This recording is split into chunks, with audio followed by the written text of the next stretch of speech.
After my divorce years ago, I found myself completely broke. Broke as in sharing a room with my kids, sleeping on the floor. Broke as in feeding my 2 toddlers with food stamps. Broke as in I literally had no idea if I was going to be able to afford rent and whether we would end up homeless. And I also became really depressed.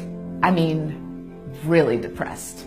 I found myself sort of obsessed with my own misery. And the only thing I could think of is to volunteer, and that'll make me think about other people. And so I decided to call every place in my area I could think of, homeless shelter, soup kitchen, children's hospital, and I was going to volunteer. And this was going to be my way out of this horrible place I was in. And I got rejected from every single place. Now, if you already feel like a loser, getting rejected from volunteering will take your loser status to like a whole new level. And the reason I got rejected is because I couldn't afford a babysitter. So I would have to take my 2 young kids with me, and no homeless shelter or soup kitchen wanted a 2 and a 3-year-old helping. And I get it. I mean, they would have done more harm than good. And so here I was, finally with this brilliant idea of how I was going to get out of this misery, and even that had failed. And one night, couldn't sleep, and I was crying, and I was thinking about my life, and I thought, even when I feel like a complete loser, is there something little, something tiny little that I'm still good at, that I'm still confident in? And the only thing I could think of is I know how to cook a great meal on very little money. I sent an email to all my friends in my area, and I said, every Wednesday night, I'm going to feed people. If you know anyone who needs a free meal, maybe they're struggling financially, or if you know someone who is lonely, maybe it's an elderly person who just lost their spouse, whatever the need is, I don't care. Bring them to my apartment on Wednesday nights.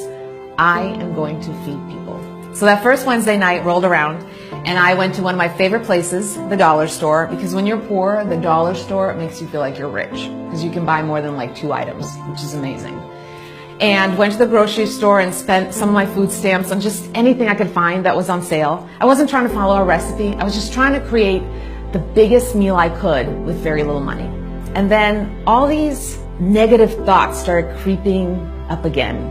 Why would anybody show up to your place? Why would your friends bring anyone to you? They'd probably be embarrassed. You're depressed, Christina. Your life is a mess. No one's going to expect you to be able to offer someone something.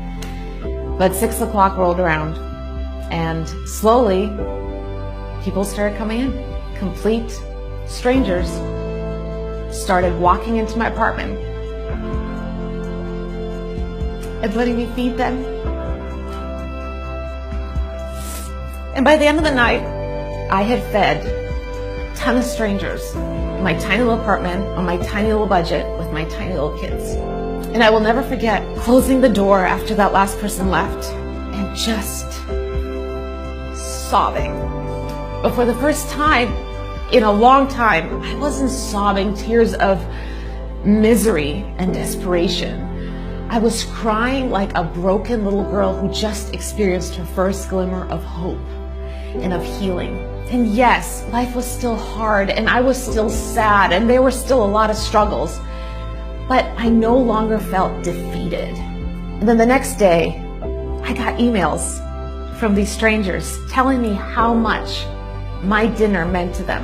And I'm sitting there reading these emails, and it hit me like a ton of bricks.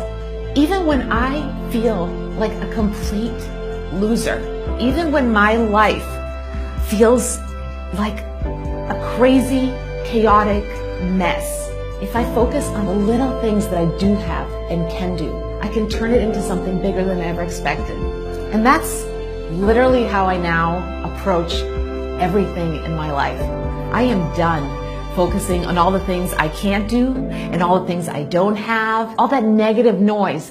And what I've learned from those dinners is that when I shut down that noise and instead focus on the things I already have and the things I can do, that's where I feel peace. And that is where I can fully embrace and enjoy my crazy, awesome life.